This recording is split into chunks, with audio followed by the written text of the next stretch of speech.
अस्सलाम वालेकुम। आज है क्लास 10 केमिस्ट्री, चैप्टर नंबर 2 और टॉपिक है पीएच स्केल।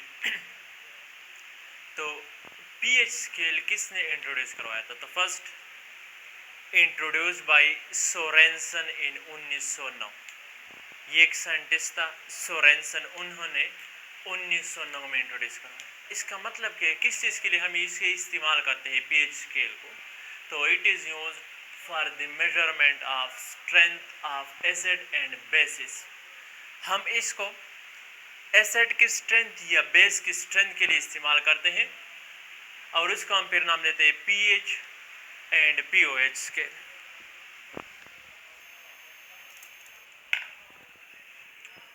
तो पीएच किसे कहते हैं? तो pH negative logarithm of the molar concentration of hydrogen ion is called as pH.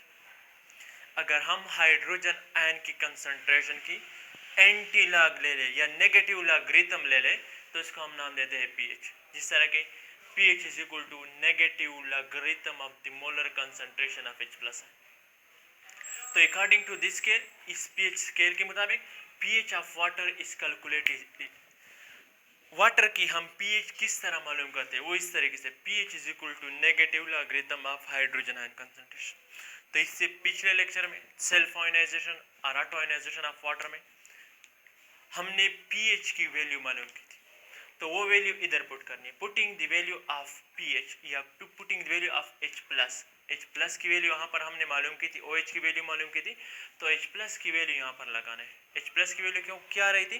1.0 multiply 10⁻⁻⁷। तो ये वैल्यू पुट कर, तो pH is equal to negative logarithm of 1.0 multiply 10⁻⁻⁷। तो ये -7 है, तो लॉग ये इधर आ जाएगा, पहले आ जाएगा। तो नेगेटिव मौजूद है, ये पहले आ जाएगा, लॉग दोनों को मल्टीप्लाई करें तो log 10 आ जाएगा। तो log 10 हमारे पास बराबर है 1 के, तो नेगेटिव नेगेटिव प्लस ये 7 मल्टीप्लाई log 10 1 के बराबर है, तो 1 से मल्टीप्लाई करें तो pH आ जाएगा 7। तो वाटर का pH क्या है? 7। सेकेंड, इसके बाद पीओएच किसे कहते हैं? Negative logarithm of the molar concentration of hydroxide ion. अगर हम नेगेटिव लॉग हाइड्रोजन आयन की कंसंट्रेशन के ले ले तो ये पीएच, अगर हम नेगेटिव लॉग हाइड्रोक्साइड आयन की कंसंट्रेशन के ले ले तो ये पीओएच। तो pOH is equal to negative logarithm of the molar concentration of hydroxide ion. So putting the value of OH, OH की वैल्यू कल हमने मालूम की थी सेल्फ और ऑटो आयोनाइजेशन के, तो इसकी वैल्यू पुट करें तो pOH is equal to negative logarithm of 1.0 multiply 10⁻⁻⁷। तो ये -7 इधर आ जाएगा, -7 log 10 हमारे पास बराबर है 1 के, तो पीओएच आ जाएगा 7 के। तो ए न्यूट्रल सॉल्यूशन, जब एक सॉल्यूशन न्यूट्रल होगा 25 डिग्री सेंटीग्रेड पर H+ और OH दोनों की वैल्यू आ जाएगी 1.0 मल्टीप्लाई 10⁻⁷।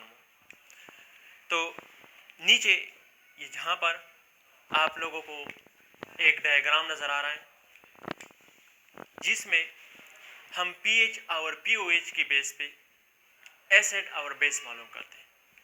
अगर किसी सब्सटेंस का पीएच 0 1 2 3 आ गया तो ये स्ट्रॉन्ग एसिड, अगर 4 5 6 आ गया तो ये वीक एसिड है, 7 अगर आ गया जो नजर आ रहा है तो ये न्यूट्रल होगा, 8 9 10 11 अगर आ गया तो ये वीक बेस होगा, 12 13 14 अगर है तो ये स्ट्रॉन्ग बेसिस होगा, और बाकी जो है ये इसके अपोजिट है। तो ये था आज का लेक्चर। अल्लाह हाफिज़।